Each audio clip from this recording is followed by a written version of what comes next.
So Charleston, as everybody knows, has recently been named over the past couple of years the #1 destination in the United States. And I was reading the other day, it's the #2 destination vacation place worldwide, only second behind, I think it's either Florence or Venice, Italy. So when we had the event that happened this summer at Mother Emanuel Church on June 17th, it really struck a chord with our Charleston community. And since I've been in 6th grade, I've collected newspapers, the front cover of newspapers. I have one from the Challenger incident, 9/11, when Barack Obama was elected, and I have this one. And this is one that I wish I never would have to save. This one lists all of the Emanuel 9 victims. And as the events unfolded, I started hearing from our members and our relationships with them, because this really affected our membership. Cynthia Hurd, she was a librarian that we used to contact for our Leadership Institute for them to reserve space. She'd always be the one telling us, ladies, 7:55, you got to get out of the room. It's time to leave. She always had a smile on her face when she did it, but she was very forceful in it. Ethel Lance, she worked at the Gilliard Auditorium where we had our Whale to Sail for many years. She said we were the hardest working women in Charleston when we put on our annual fundraiser there. She really impacted some of our people who served on the Whale Committee, and they went and saw her daughters after what happened this summer. And we have DePay Middleton Doctor, another sustaining member of the Junior League, taught her 2 daughters at the School of the Creative Arts in West Ashley. Senator Pinckney, we have a member that served as a page with him right after college. Daniel Simmons, whose granddaughter is here with us tonight, a very talented Alana Simmons. She's phenomenal. Sharonda Singleton, she was a speech therapist in the school district, and we have a member who's a speech therapist that worked with her that said she would always fight for the rights of the speech therapists in the school district. So our ties to the victims really touched the league, and we wanted to do something that would give our league an understanding of how we could make a difference. And we thought about, we're women, and we need to empower other women. And who are women who have made a change in our community? And Elizabeth Player is going to come up here in a little bit and introduce the women in our panel tonight. But these women, I'm proud that they're here tonight because I think they've not only influenced our community, but our state and our nation to make a positive change. And I hope tonight that they will give you the courage to go out and make a difference in the community towards unity and inclusion. Elizabeth.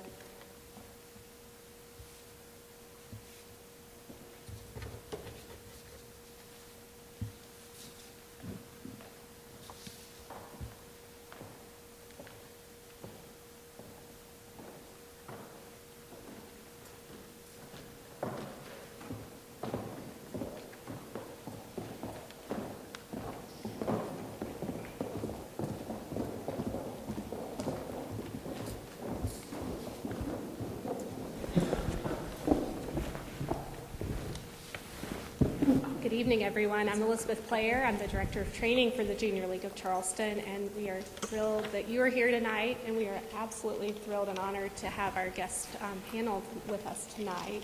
I'd love to introduce all 3 of them, as well as our moderator, Nicole Johnson-Shealy. Starting at my far right, we have State Representative Jenny Horn.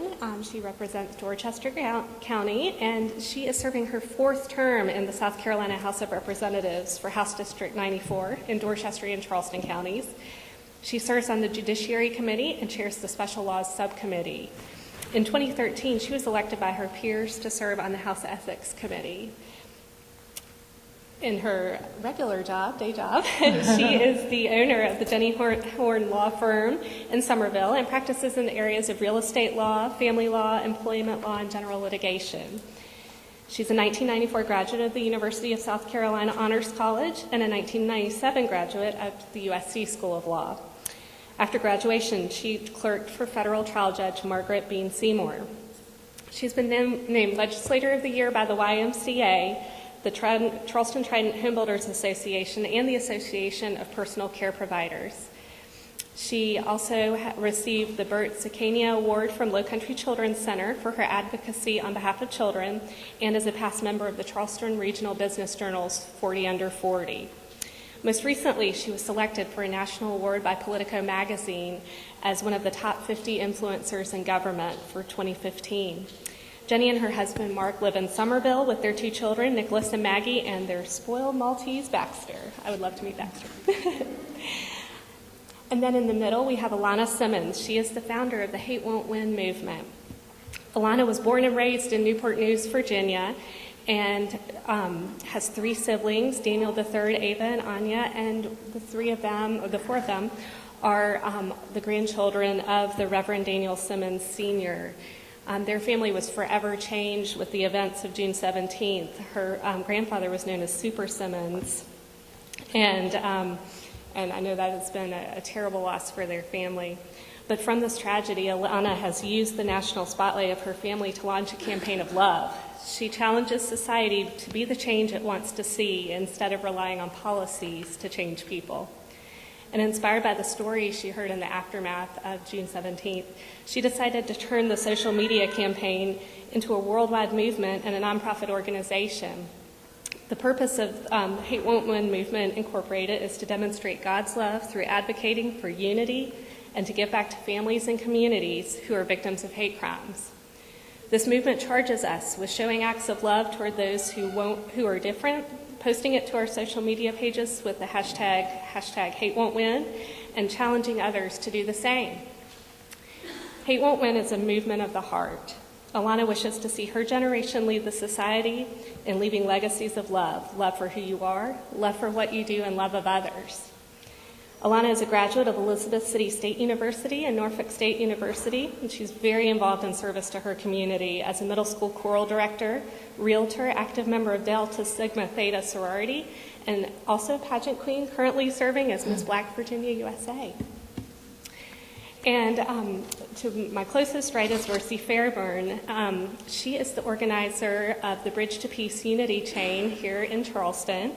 And after the tragedy in June, Dorsey, along with 2 other women from Mount Pleasant, conceived an idea to hold a peace march across the Ravenel Bridge to honor and remember the victims and to promote unity and peace in the wake of this tragedy. Through social media, they invited the community to convene on the bridge on a summer Sunday evening. And expecting only a few hundred supporters, the organizers were amazed and humbled by the arrival of over 20,000 individuals who peacefully filled the bridge's pedestrian walk and paid tribute to the Emmanuel victims and survivors. Dorsey is co-founder and owner of Made Pure Incorporated, a home cleaning service that only uses non-toxic natural cleaning products. She's originally from Maryland and moved to South Carolina in 2007. Before moving here, she worked as a producer of television news in the Washington, D.C. area for 10 years. And Dorsey and her husband, Matthew, live in Mount Pleasant with their 3 sons. Moderating our panel this evening is Nicole Shealy. She is a freelance journalist from Charleston. She has worked in TV news since 2006 and has held positions at CBS in Columbia, NBC in Albany, Georgia, and CBS and ABC here in Charleston. In 2012, she took a break from her work to stay at home and care for her young children and has just returned as a freelance journalist this year. We are proud to have her here because she is also a member of the Junior League of Charleston and currently serves as our Assistant Director of Communications. She joined forces with the League to make an impact on her community and to meet fabulous women who she's thankful to call her friends. She's married to William, and together they have 2 adorable children, Liam, age 3.5, and Sophia, age 23 months. So thank you, and I will turn it over to Nicole to start talking with our panelists. Well, welcome, ladies. Thank you so much for being here with us. We're just thrilled to have this opportunity with women who are making a difference here in this community. Let's start with Dorsey. I do believe we have some pictures of the Unity Walk that you helped organize here over the bridge, attended by more than 20,000 people. This event ended up being huge, Dorsey. When you and your friends were sitting around after the shooting, what were you thinking? Right, so actually, I was with my husband, and he woke me up on Thursday, and it just, let me know about the tragedy. And and I just kind of, that news person in me, that's kind of my background, kind of sat down in the chair, and I don't think I got up for about 3.5 hours. And when you're trained in TV, as you know, you kind of sit there and you're like, okay, how's the story going to play out? And yes, I'm from Maryland, so I certainly saw the aftermath of Ferguson and Baltimore, and was kind of waiting all day to see what was going to happen. And in my mind, I was playing out these images of how I wanted the story to be told. And so that evening, I was sitting down with my husband, and I was saying, wouldn't it be cool, and this is my left-handed brain talking, wouldn't it be really cool if instead of, the tragedies that we saw in the other cities, wouldn't it be cool if everybody kind of got together and showed the world, how to respond properly and how to respond in unity, and put something on my personal Facebook at like 8:10, and then thought, at Mom Swap, that Mount Pleasant or Daniel Island Mom Swap, I mean, they are just, they're on it. Let's do it. So I thought, I'm going to take a leap. And when you throw yourself out there on social media, I mean, I don't care what you write, but you're like, okay, what's going to happen here? What's somebody going to say? And about 1 o'clock, 3 women Facebooked a private message and said, what do you need? Let's do this. And then that next morning, it was like, I'm in +5, I'm in +6, and, the story was written. And I knew Charleston would respond. I mean, it was just amazing. So. Yeah, Charleston definitely responded in a way different than the other places that you mentioned. What did you ladies think when you saw the number of people? I mean, that's pretty much viral for this community to spread like that. You have any thoughts? Well, when we were on our way, because I live in Hampton, Virginia, and my entire family lives in Hampton, Virginia, so when we were on our way to Charleston, that was one of our concerns outside of everything else that was going through our mind. How was the community going to respond? And, were we going to see what happened in Baltimore? Were we going to see what happened in Ferguson? Was that going to happen here in Charleston? And when we got here and we saw that it was the exact opposite, it was really a comfort to our family. And to see, I saw this on social media before anywhere else, and I was like, wow, we missed it, but I missed it too. Yeah, oh, you missed it too? I wasn't on the bridge. That was how big it was. I mean, it was it's very comforting when you lose someone in such a horrific manner to know that everybody's not like that, and that there are people who are standing with you and people who are willing to show some kind of solidarity. Did you want to add anything, Jenny? I'm sorry. Oh, would you like to add anything? Well, we were all deeply impacted by this tragedy. And of course, I knew Senator Pinckney since college. He and I were pages together in the House. So, and attending the funeral of Senator Pinckney was a very moving experience. I know some people were trying to get into the funeral. There were thousands of people lined up for 2 miles down the streets of Charleston to get into the funeral, and of course there were only 6,000 seats. So people had to stand outside, and it was very hot. And the elderly were out there, and it was like a diverse group of people who were coming to pay their respects. And I believe that when I attended the funeral, the message was so powerful, a message of forgiveness, a message of love.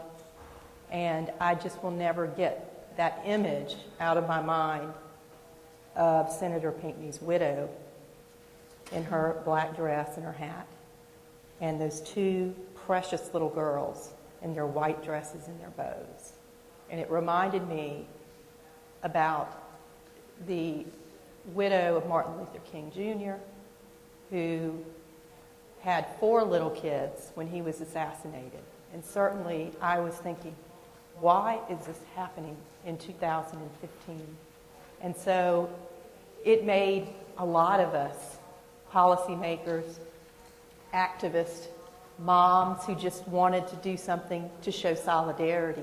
I think we all were inspired by the reaction of the people of Charleston, and we all felt that we had a part to play. And certainly my part is a small part in the aftermath of what happened. So I like what you just said there, Jenny. We all have a part to play. You know, any of us in here could make a difference, as these women have, as you ladies are doing as part of this junior league. I wanted to ask any of you, whoever wants to answer, after seeing, well, we do have some pictures of people showing their respect at the church, and I believe a picture of the 9 victims. After seeing all this, how have you changed personally? Well, I know for myself, I've never seen something like this before. Like typically, whenever there's media coverage of some kind of tragedy of this capacity, you don't see this kind of reaction. So I didn't even have an expectation to see, you know, black people and white people, or Jewish people and Christians, or all the denominations. I just wasn't expecting, I guess, the diversity of the group of people that were here to show love and compassion. And so when we did see that, it really inspired me. Like, I felt like there is some hope for this society after all. Like, even with what had just happened, you know, all hope is not lost, because there are still some people out there who care enough to want to make a difference. And so that's really just inspired me to want to do more than just show forgiveness, or to do more than just show love, but to actually get involved in making sure that this doesn't happen again. Just like you said, we had the same exact image as Senator Pinckney's funeral years ago at Dr. King's funeral, and we shouldn't still be there. And oftentimes people turn to policymakers and ask, you know, well, what can we do about gun control, or what can we do about mental health issues, and so on and so forth, but we never really sit back and reflect on what we could do, because these people who go out and murder people because of the color of their skin, or because of whomever it is that they worship, or for whatever reason, they're a product of our society that we're all a part of. And so I really wanted to encourage people, and myself included, to take a step back and look, well, what have I done, or what have I not done to allow this to happen? And how can we get more people involved to do something more than what it is that we've been doing? Because whatever it is that we've been doing hasn't been working. Certainly, you're inspired me by your movement. I think that's what it's all about, is just taking it one step further and saying, what can you do?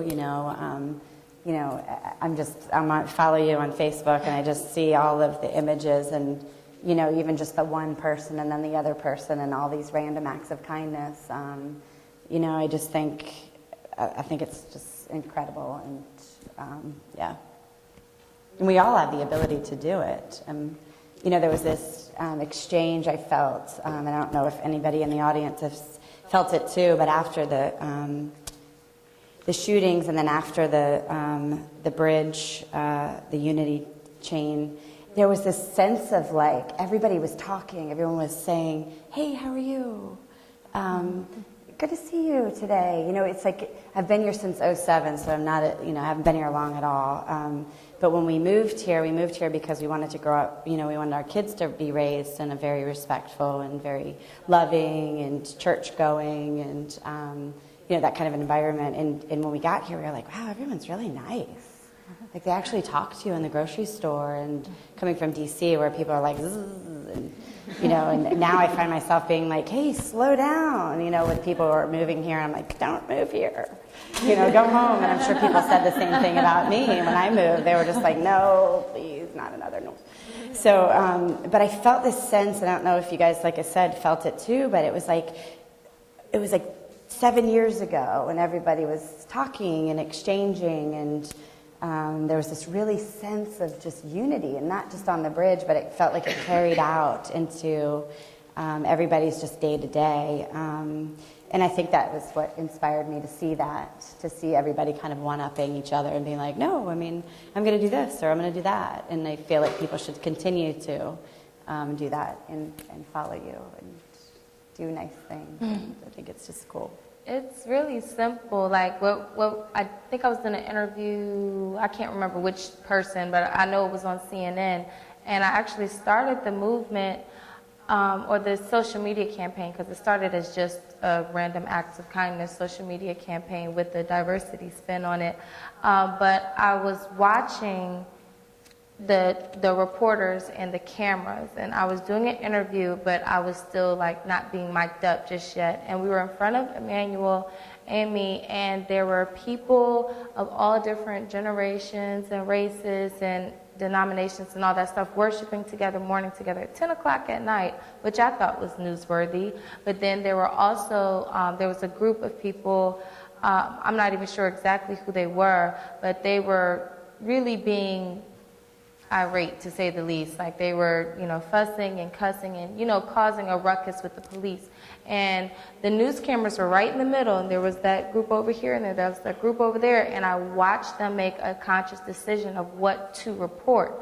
And they went this way, and I said, no, mic me up. Like, and then that's when I started the social media campaign, and then I kind of called my brother and said, hey, I need a logo, I need a Facebook page, I need a whole lot of stuff, because I just started something on CNN and I think people might follow. And so he said, you did what? I said, just something with hate won't win, something black and white, do it quick. And so he started it, and you know, we got like 3,000 followers, and I'm like, wow. And so we started seeing this outpour of people really just doing something simple. There was one story, there was a little girl who drew a picture, and I really believe that picture went viral, of Emmanuel and me, and there were 9 angels floating up, and yeah, she drew that picture as a part of the challenge, and what she said actually changed it from a social media challenge to a nonprofit organization or a movement.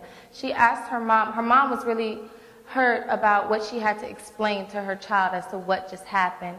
And she said, you know, she told her daughter, you know, there are just some good people and then there's some bad people. And, you know, she tried to keep it simple. And then she said, well, her daughter said, well, why can't the good people just teach the bad people to be good? And I was like, hey, she's got something there. So it should, like, the social media campaign was initiated to, because we have our own power of media and social media, we can control what's going out on our social media pages. So I wanted, since I didn't really trust the media to get out as many positive things as should be out, I wanted to really get, you know, more into what we could do ourselves with the media, with the power of media. And so from there, it turned into a movement. But there were so many people who were involved. Like, we have almost 20,000 followers now on our Facebook page, just from people showing them random acts of kindness. And it's really been inspiring, and it's really been comforting to our family to really see, you know, people getting out there and doing more than just, you know, I'm sorry for your loss, but actually getting out there and wanting to do something that helps it not happen again. And now, you mentioned the media is a very powerful tool, and Jenny, before we get into how this has changed you personally, I don't know, many of us have seen this already. It went viral during the Confederate flag debate on the State House floor. I believe we have this video here. If we could just take a moment to watch it again, I know.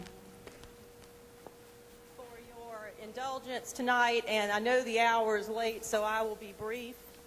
As a member of the Charleston delegation, I would like to express to you how important it is that we not amend this bill.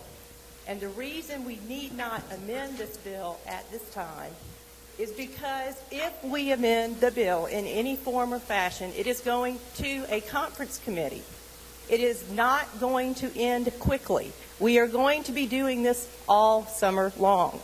Let me tell you, I attended the funeral of Senator Clemente Pinckney, and the people of Charleston deserve immediate and swift removal of that flag from this grounds. We can say for another day where this flag needs to go, which flag needs to fly, or where it needs to fly, or what museum it needs to be in.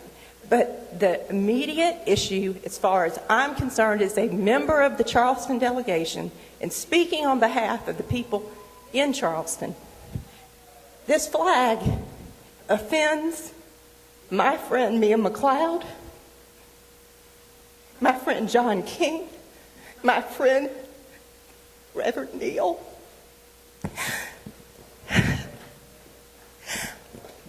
I cannot believe that we do not have the heart in this body to do something meaningful, such as take a symbol of hate off these grounds on Friday. And if any of you vote to amend, you are ensuring that this flag will fly beyond Friday. And for the widow of Senator Pinckney and his 2 young daughters, that would be adding insult to injury. And I will not be a part of it. And for all of these reasons, I will not vote to amend this bill today. We may visit this another session, another year. But if we amend this bill, we are telling the people of Charleston, we don't care about you.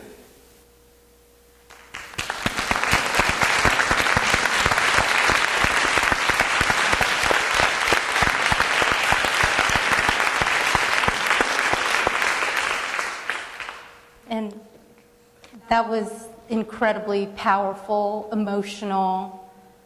You just got a standing ovation.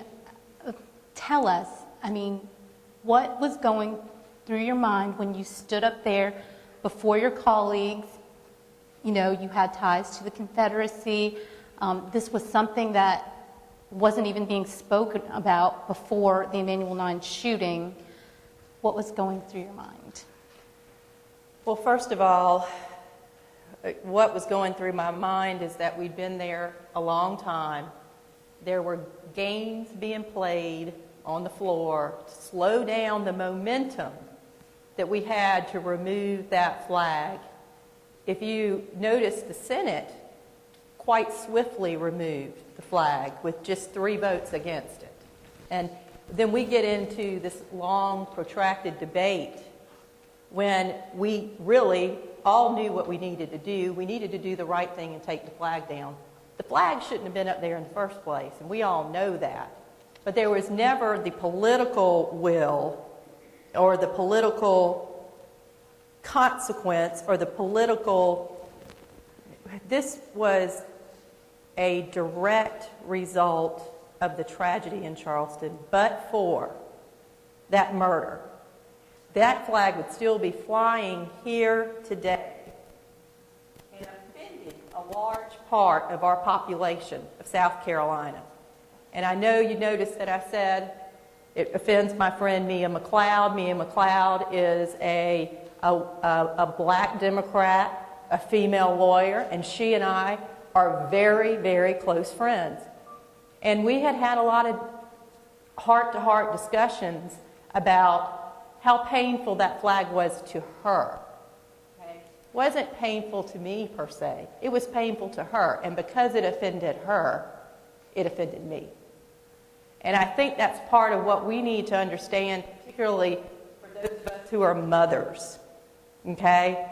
There are a whole lot of similarities between women. In fact, I would venture to say that women are the future of this country because we have traditionally not been involved in public life, in public office. And I'm going to encourage, particularly women of your generation, you are just a little bit younger than I am, not much. But the solution lies with your generation and my generation. We can do some things like take a flag off of the State House dome. That flag has been there my entire life. It was put up in 1961. I've lived here all my life. We all knew it didn't belong there. But the population of the legislature didn't reflect the population of the people. And that's what you have to remember. There are fewer than 10% of women in the General Assembly of South Carolina. And I would like to encourage those of you who are thinking about running for public office, we need to do this. Women are the solution to all the problems that we have in this country that the leadership or the status quo is not willing to address. We've got to address these issues, and as women leaders, we have a duty to step up, speak out, and say what needs to be said and do what needs to be done. And we tend to do that as women. We tend to do it often. So for that, I just kind of put my mama voice on and said, enough is enough. It's time to take this thing down. We're playing around here. We'd been there almost 12 hours at that point. We went into 1:15 in the morning before we got the flag down. It was an endurance test. And I, for one, was tired of all the rhetoric and the nonsense. The fact of the matter was that that flag did not belong there in the first place, and it needed to come down, especially in light of the blatant racism that was displayed as part of that hate crime, because it was clearly racially motivated, and that is unacceptable in a civilized society in 2015 in South Carolina. Well, thank you.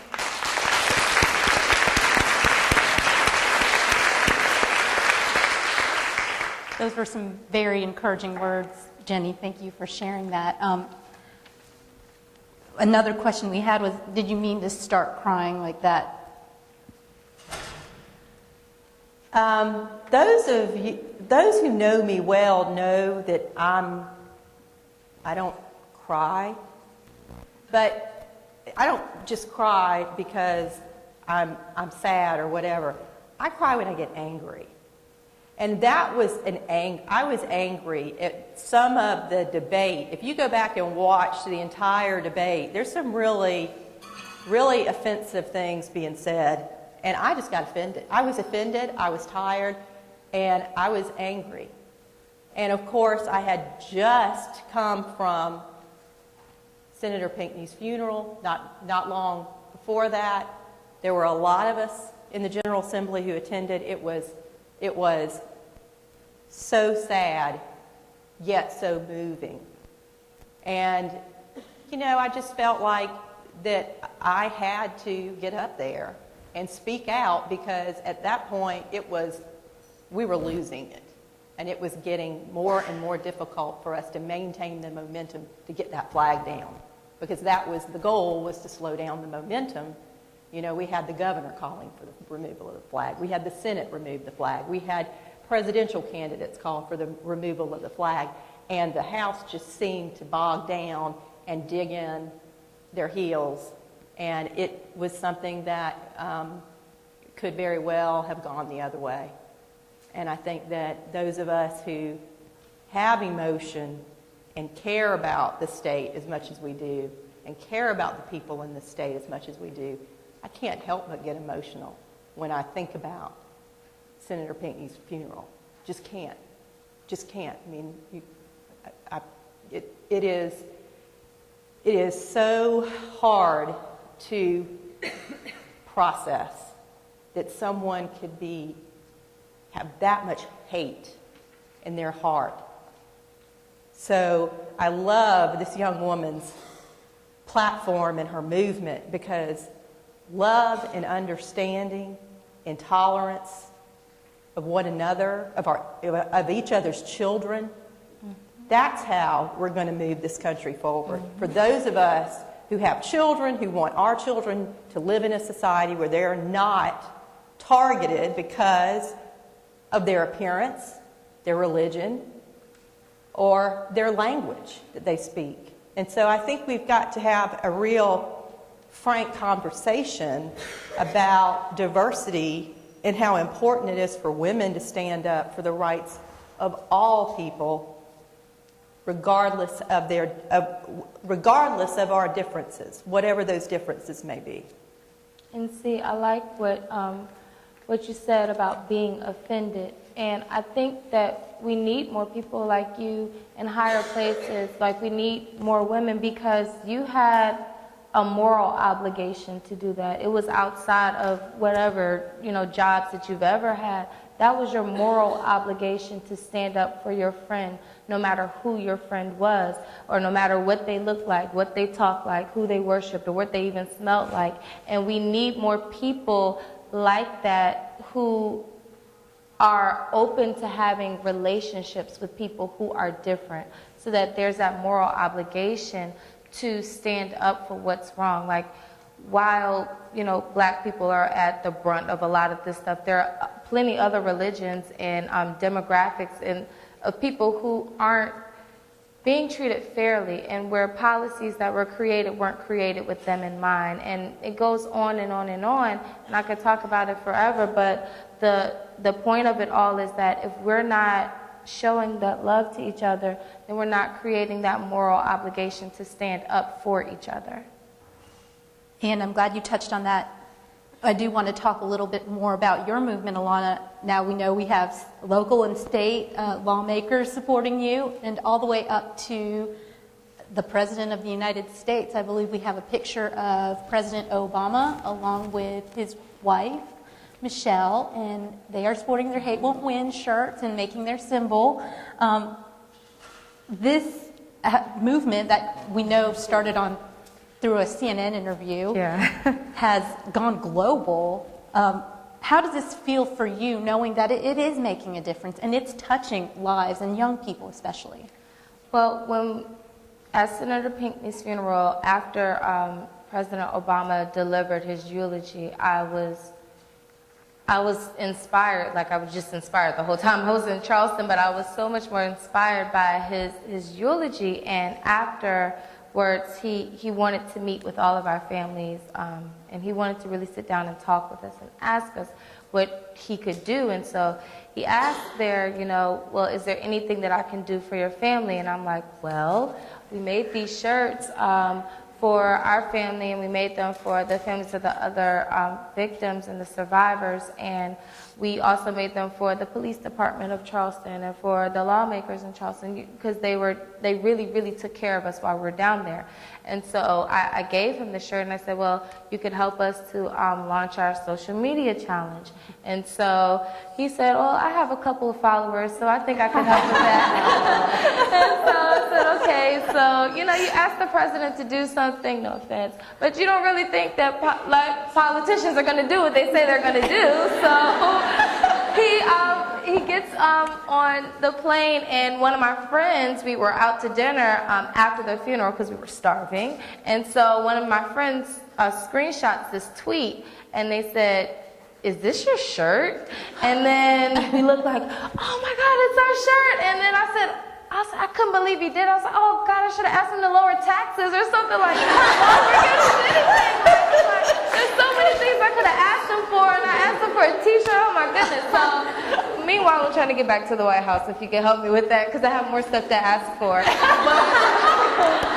But So when he tweeted that, our following, like his network became our network, and our followers went from like 3,500 to 20,000 in no time. And then we got even more people involved with, like, mainly they were trying to get shirts, but we were trying to, which by the way are for sale outside of $10 each. We're taking checks and cash, and the proceeds of them are going to the families of victims of hate crimes and communities, as well as the scholarship fund, which is for our first initiative, which is an education initiative. But him doing that and showing that support was just monumental. It really, really continued to inspire us to keep going, and that, you know, it inspired us to keep reaching out to people, because there are important people out there who really do care about what's going on, and we appreciated the gesture so much. And again, if I can get back in the White House, I can ask for a lot more to really help elevate our movement, and probably my pockets as well. So. And Alana, we want to hear a little bit about your grandfather. Can you tell us a little bit about his inspiration to you? He lived a life of public service in the Army, a teacher, counselor, civic groups, a reverend. Tell us about him. He was so to himself about his accomplishments and about his involvement. Like, a lot of the things that he did, we didn't even know until we got here and started going through all of his things. And I'm like, wow, I didn't know that he was involved in so much. I just thought that he liked food and he liked to travel and that he really liked preaching. But there was so much more that he was involved in. And it really made me think about the kind of life that he lived. And, you know, he died in such a horrific way. And I just couldn't sleep at night knowing that there were going to be people who identified him by the way that he died. And so I wanted people to identify him and the other victims by the way that they lived. And so when we were in that courtroom, and the first judge gave us the chance to speak to the shooter, you know, I told him, you know, they lived in love and they preached love, and these families coming here today to plead for mercy on your soul and forgive you is a true testament to the people that they were related to. And it showed you two things. One, it showed you that we're not the people who you thought we were. You thought we were a different kind of people, which is why it was so important for you to take us out as a race. But we're not those people. And two, no matter what you do, you don't have the power to control how I react. And you don't have the power to control how I feel. If anything, I'm going to do everything in my power to do the opposite of what it was that you wanted. My understanding was the whole point of this was to initiate a race war, and not on my grandfather's name. Like, not on his name, not on anybody else's name. That would be giving him exactly what he wanted. And I was just so proud of Charleston and the state of South Carolina at the manner in which they came together and displayed this unity. And Charleston really, really is an example to the rest of the world at how you turn tragedy to triumph, and how you don't let the act of one empty soul destroy your community. Like, just like what you were saying earlier, people were coming together, and it was inspiring and it was moving. And if we really take the time to do that everywhere, we'll have policymakers and we'll have educators and we'll have moms who make it their point to foster these relationships with people who are different. We're in a country of so many different people, and if we're going to function together and if we're going to really get somewhere together, we have to have a relationship with people outside of people who look like us, or who worship what we worship, or who work where we work. We have to make it an extra effort, especially now with everything that's hitting the news. We have to make an extra effort for our children, and like mothers and women especially. We're the future leaders. and we're the future parents. Well, I'm a future parent. Most of you are like probably parents already, but we're the future parents, so we affect this current generation and the generations to come. And if we take the time to really teach our kids, not just to, ignore what's going on, but if we really take the time to teach our kids and make a special effort to show them that there are people who are different, but they still have a heart, and their heart beats just like yours, and that we should love them, and that we should appreciate them, and that we should celebrate them, then we can really see that change that we're all, hoping to see. Nobody should be scared to go to school and lose their lives to gunfire or to a movie theater or to a military recruitment center. While it was my grandfather, it could have been anybody. It could be here right now, and that's alarming enough for me to want to do what my grandfather did, which was serve his community. And so I'm hoping to inspire others to do the same. Well, you have definitely inspired here in this room for sure. Thank you for responding to this the way you have. It's truly been an inspiration, and I know it's something that I'm sure your grandfather makes him very, very proud. And for all of these people up here who were killed during this shooting, it's truly, truly something that people can learn from. So in honoring these people, I want to ask you, Dorsey, any plans to make the Unity Walk an annual event, or have there been I think talk? Chief Richie would kill me. Yeah, I think it would be awesome to get together every year. But more than that, I think just to shed on what you're saying, I think just to get together every day and do something extra, something extraordinary. Alana's talking about diversity and all these things. It's like stepping out of your comfort zone, right? It's like you live in this this area where where you're going to go to school, and you're going to go here, and at 3 o'clock you got to get in the carpool line. And I think it's just stepping out of your comfort zone and saying, what else can I experience? And teaching your children that same stuff, And so I think that's what everybody can do on a daily basis. But I think certainly getting together and sharing experiences and sharing stories, and what did you do in good faith, and what did you do for someone else, I think would be so cool. And another thing that struck me is that each of us, after the tragedy, wrote our own story, you and the flag, and you and your movement, and me with the chain. We all decided to write how we wanted the end to be. And I think that is so cool as a woman, and I'm sitting up here and I'm thinking about all these things, and the leadership of women, and you have to be emotional when you lead.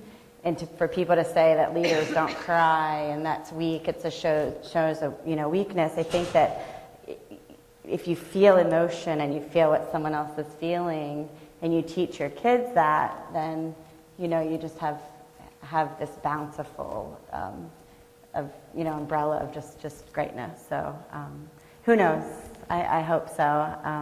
Like I said, I think Chief Richie and the rest of the town of Mount Pleasant might put a stop to that. But we'll see what happens in the future.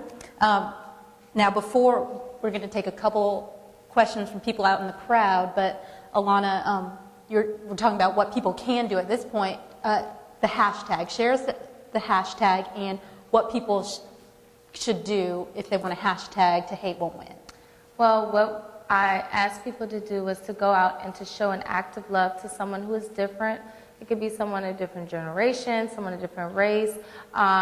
We've even had some people that went out and showed, or police officers who went out and showed love to civilians and vice versa. But we're asking them to go out and show an act of love, post it to your social media accounts with the hashtag Hate Won't Win so that we can find it and repost it to our network, and then to challenge other people to do the same. And with that, we're hoping, I'm a teacher, and I teach in middle school, and all of the kids are like this all day. They're on that social media, and I'm really concerned about what it is that they're seeing.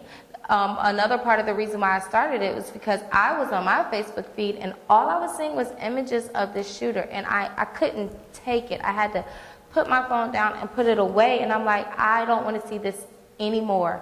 And so I want, if no one else, the people that I follow need to be out displaying some love to somebody, because that's what I need to see. And, you know, people don't really watch what they watch anymore. You know, you feed your mind. When you're feeding your mind those images, you're feeding your spirit those images. And it can manifest itself in a lot of different ways. And so I wanted the people who are on social media, which is like the majority of us, I wanted to feed their spirit something positive. And so that's why we started it. And that's what we're asking people to do for the social media challenge. And then for the actual nonprofit organization and the movement, we're asking people of large networks in particular, corporations, organizations, and even if you're a mom with a large family, like we want you to get involved. Our first initiative is an education initiative where we want to go into universities, and then we also want to go into K-12 schools, and we want to really teach our kids. Like this shooter, he was a kid. Like he's, okay, well, I'm not that far in age from him. I'm 26, but he's 21. That's, in my mind, that's a kid. And where did you learn this? That stuck with me. Like, where did you learn? Who taught you this? And from what I understand, social media, the Trayvon Martin case, or the internet. And so I wanted to flood the internet with anything other than drama, because I know drama sells, but it's also destroying our society. And so I wanted to flood the internet with these images, and I wanted to flood the schools with the idea that we can celebrate our differences and we can love each other, and therefore creating that moral obligation to our future leaders to advocate for something greater than yourself. Well, all right, ladies, you all heard that. You have started something awesome. Congratulations to you for that. If Frank, if you want to come up here. Okay, now, anyone in the crowd, you're welcome to come up, stage right, and ask questions to our panelists here.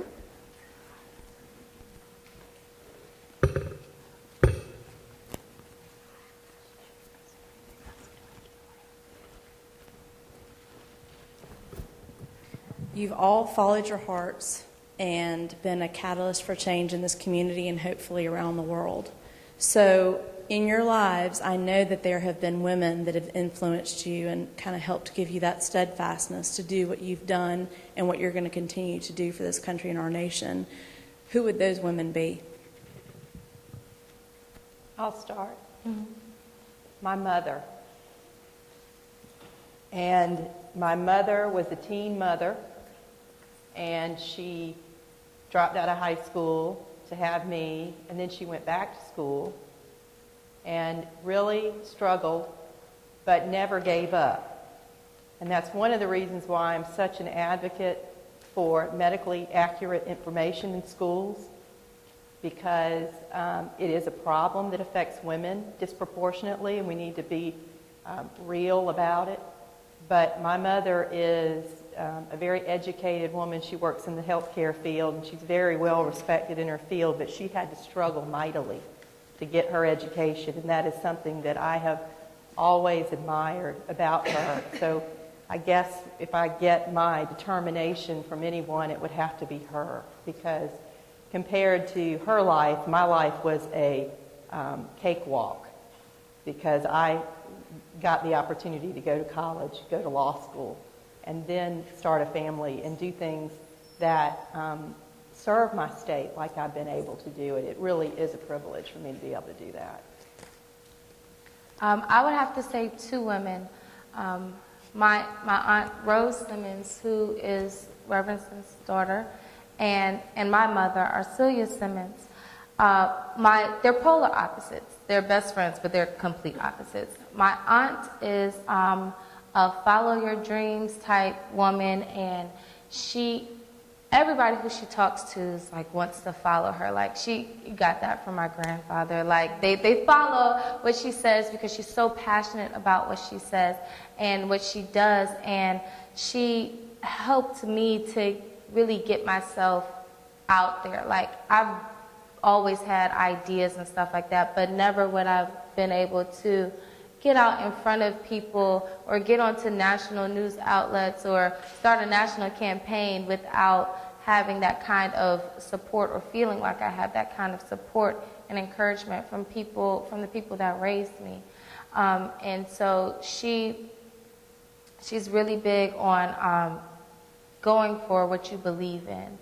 And my mother has a servant spirit, just like my grandfather. She's a teacher as well, and I'm a teacher too.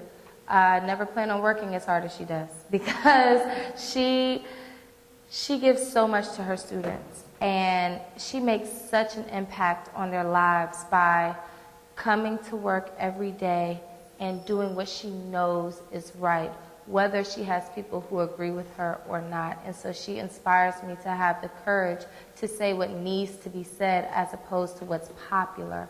A lot of people, especially my age, they get caught up in popularity and where their popularity becomes more important than their purpose. And, you know, if you're really going to find your purpose, then you're going to have to say what needs to be said, which is like what you did. You didn't say the popular thing. You said what needed to be said. And my mother really inspires me to do that kind of stuff. And she's very, very wise, and all of her wisdom comes from the Bible. And everything that I ask her about, well, you know, the Bible says this, and that was another thing that my grandfather did as well. Like, that's where they get their wisdom, that's where they get their strength. And so those two women are the two women who inspired me. So yeah, my mom definitely, I lost her at 20, so it's kind of a hard thing to talk about, but I've definitely channeled through her, and I feel like I'm just living her spirit. So, you know. Thank you. Well, you three ladies are definitely women that inspire us, so thank you for all you all have done. We do have another question here from the crowd. Hello, good evening. My name is Aisha Pinckney, and I am actually from Washington, D.C. Grew up in Gaithersburg, Maryland, and graduated in Fort Washington, Maryland. I'm the youngest of 8 kids. My mom was a single parent. It was tough, but somehow I ended up going to Converse College, graduating with on the dean's list, and I currently teach. And I work at a school here in Charleston where I am the only African-American teacher on staff in a classroom. And it is a wonderful opportunity to bridge the gap for students who have never been in a close proximity to a professional, just an African-American in general.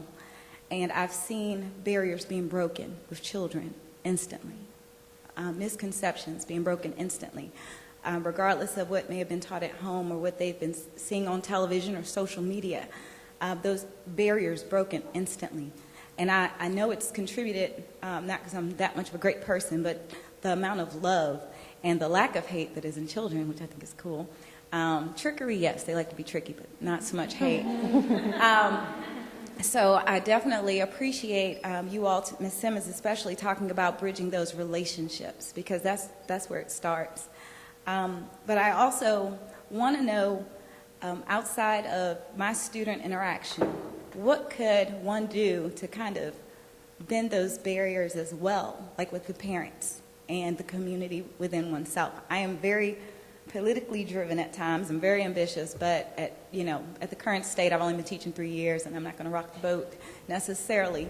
But there have been things that have happened that are directly related to race, and there have been things where you overlook it because the kids mean more. As a mom of 3, I know that I want my daughter to go to school in a place where they don't tell her, you're brown, you don't belong here.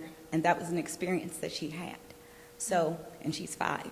So, when I think about those things, being in leadership, particularly on the end, I watched the entire debate, and I cried then at home, and I cried today, and I stood up for you because it was definitely something that needed to be said because it is going on.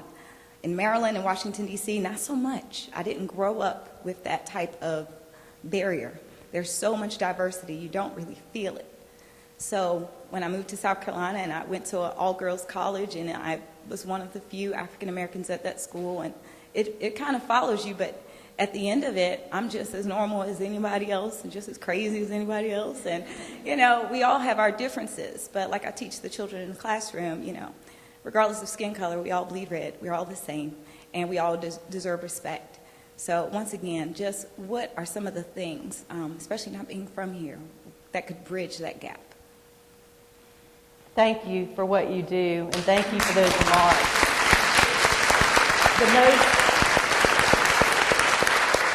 The most important thing we can do is teach children to love and not to hate, because as we know, that racism is a learned trait. It is not something that children naturally evolve, and they learn this from others. So what you are doing is so valuable in teaching children to be more tolerant of differences, and certainly the most important thing we can do in this state is educate our children. So thank you for being a teacher and a hero for teaching children day in and day out, because that's how we're going to move this country forward. We're going to improve K-12 education. We're going to improve early childhood education. And we are not going to have to worry about hate crimes one day. And certainly, hats off to you. You're an inspiration to us as well. Thank you. Yeah, I think, too, bullying is a big thing. And I think, you know, teaching kids, I was in a house fire when I was 2, and I was in the hospital for a year. I had 70% of my body burned. And you want to talk about kids being mean. I mean, that was just brutal. And you know, my mom was like, you know, turn the other cheek, and I went through it all. And you know, the one thing with my kids, I don't care if they eat Ho-Hos or Twinkies or whatever, but you got to treat people with respect. And I think that's what everybody can do as a parent at home. I mean, it's not even black or white, or, you know, it's just a kid that's different. And how do you know, respond as a parent to teach that? And so, yeah, my hat's off to the lady speaking too. I think that's pretty cool. As an educator, I salute you for especially being the only African American teacher in your school. That's big, but it speaks volumes about the system that you teach in. My concern, like the kids, because I taught elementary school, I've taught middle school, I've taught high school. The kids are the same everywhere you go. They are your test scores, your school environment is a direct reflection of the people that you have in charge and the policies that are in place there. I've sat through countless faculty meetings where we go through test scores and we try to figure out, why are the young black boys with low SCS scoring or socioeconomic status, why are they scoring the lowest out of all of the demographics here? Because they break up the test scores by male, female, black, white, English, second learning language. They do it like that. And so they're trying to figure out, well, why is it that the young black boys and the young black girls are scoring the lowest on all the tests? And I look around the room and I pose the question, well, for the young black boys, the only black man in the entire building is a custodian. So we talk so much about teaching, and the number one thing they say about being an effective teacher is being able to establish a relationship with this person. Well, if I'm a young black boy and I don't see anybody that looks like me, or anybody that talks like me, or anybody that grew up like me, or anybody that can understand me, or anybody that is even open to understanding me in that building, then I'm already discouraged before we even start the learning process. And so as an educator, I think what we need to do is, I would rock the boat. I've only had three or 4 years teaching as well, in a public school. But I would rock that boat and really address that issue because it's, it was statewide in Virginia, but I'm pretty sure it's, in all of the states. In elementary school, most of the teachers there it looks like this, like middle-aged white women. And while I love you all dearly, if we're going to really, it needs to be said, there needs to be the faculty, the demographic of the faculty should reflect the demographic of the students. The same with policymakers. The demographic of the Senate should reflect the demographic of the people in which they're governing. And I just think that if we're really going to address the issues in corporate America and in education and in politics, that we really have to address why is it so hard. Like how are you guys going to establish a relationship with people who look like us if there are no people who look like us in your everyday lives? And so I really think that that's what needs to be addressed. And I say rock the boat. Call me if you need help rocking the boat because I'm all for it. We have time for one more question here. Thank you so much. I'll try to make it quick, but let me just second that. Yeah, we got to rock the boat in a big way. What's touching me is not so much, I don't really have questions. I want to say thank you to all of you, all four of you, and everybody else who's doing something every day to make a difference. What touches me is being in a women's organization and hearing, I guess it's the reminder that, who are the people in our culture who are willing to feel their emotions? And so much respect for showing emotion on the floor. And look what that did. So I just want to remind everyone that there are real good reasons to be very, very angry and very, very sad right now. We have reasons for joy, and we have reasons to be afraid. So I just want to encourage all of you, and I'll continue to remind myself, that we need to show those, and having healthy emotions and expressing our emotions in a healthy way, we can teach the men of the world and remind each other. I mean, I don't think all women are alike or all men are alike, but I do think that women are generally the ones who hold space for that. And so I admire you all getting out there and getting mad and expressing all the other emotions, and yes, leadership, yes, rock the boat. And part of emotions is being uncomfortable, and that's, I think we need to do it. Thank you so much.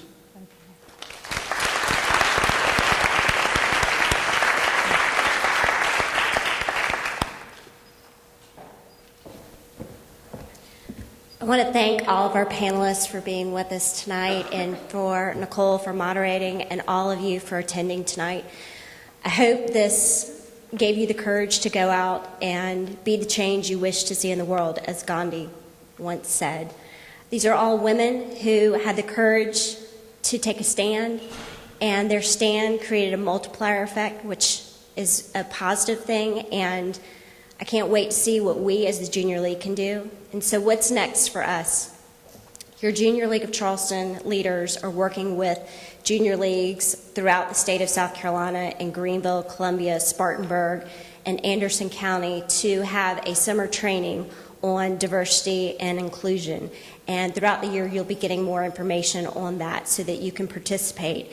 And so we can have more inclusion and unity and diversity in our organizations, in our workplace, and in our communities, so that hate won't win, right, Alana? And I think that looking at Alana, and I'm going to pick on Alana for a second, because she said something that really touched me, and that I won't remember your grandfather for the shooting. I'll remember him because of you, because you are an inspiration, and you are his legacy. So congratulations to you. And to Jenny Horn, thank you so much for all that you're doing for us and representing the Low Country, and for Dorsey, who is a mom like me. And we were talking the other day. She's like, I'm just a white woman that drives a Volvo and has kids, and people aren't going to look at me for diversity. And I was like, that's exactly why you need to be here, because you care. And it is the elephant in the room, and we just need to talk about it, and we need to educate people, and it's okay to be different as long as we're talking about it and uniting together to make the change. And we're women, and we can do this, and we can move the mission forward. So thank you for being with us tonight. Our panelists, we do have something for you. For everyone else, I hope you have a good evening. Thank you. Yeah.